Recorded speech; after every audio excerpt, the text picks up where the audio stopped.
When plunder becomes a way of life for a group of men living together, they create for themselves, in the course of time, a legal system that authorises it and a moral code that glorifies it. Political language is designed to make lies sound truthful and murder respectable. I don't have to tell you things are bad. Everybody knows things are bad. It's a depression. Everybody's out of work or scared of losing their job. The dollar buys a nickel's worth. Banks are going bust. Shopkeepers keep a gun under the counter. Punks are running wild in the street and there's nobody anywhere who seems to know what to do and there's no end to it. We know the air is unfit to breathe and our food is unfit to eat. And we sit watching our TVs while some local newscaster tells us that today we have 15 homicides and 63 violent crimes, as if that's the way it's supposed to be. We know things are bad, worse than bad. They're crazy. It's like everything everywhere is going crazy, so we don't go out anymore. We sit in the house and slowly the world we're living in is getting smaller, and all we say is, please at least leave us alone in our living rooms. Let me have my toaster and my TV and my steel belted radials, and I won't say anything. Just leave us alone. Well, I'm not going to leave you alone. I want you to get mad. I don't want you to protest. I don't want you to riot. I don't want you to write to your congressman because I wouldn't know what to tell you to write. I don't know what to do about the depression and the inflation and the Russians and the crime in the street.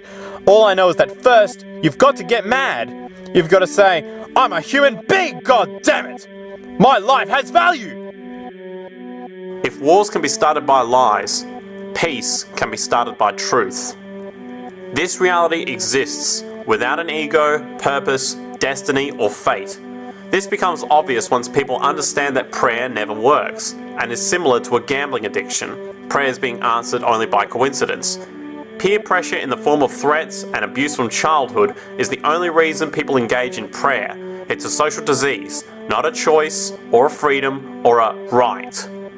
The only real purpose to life that we can find is that our bodies want us to live and be healthy and happy. Not to live in fear from illegitimate threats that hope to distract us from true understandings. The only way for us to gain true knowledge and therefore an operational society is for the selfish concept of money and trade to end, falsely advertised as an equal exchange, yet is actually a wealth addiction, and for us to embrace an open source society. I'm not a person of despair, I'm a person of hope. And I think that we have to tolerate the inequality as a way to achieving greater prosperity and opportunity for all.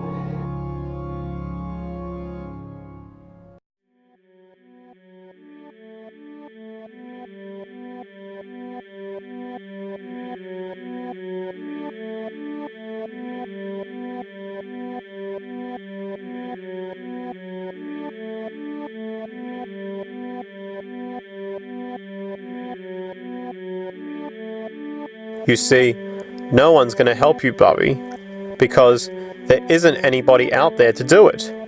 No one. We're all just complicated arrangements of atoms and subatomic particles. We don't live.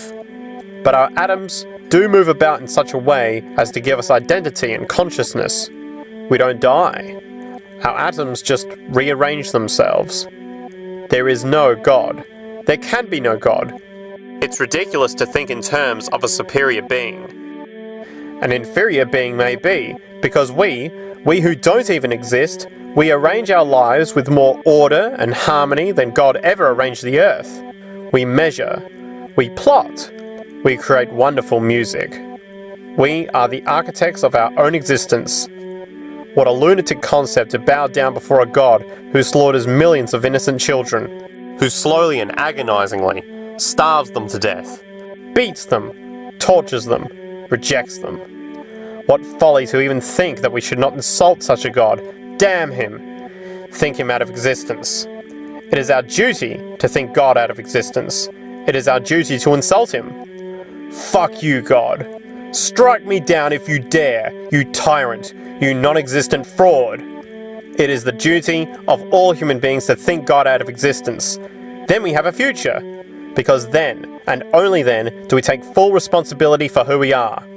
And that's what you must do, Bobby. Think God out of existence. Take responsibility for who you are.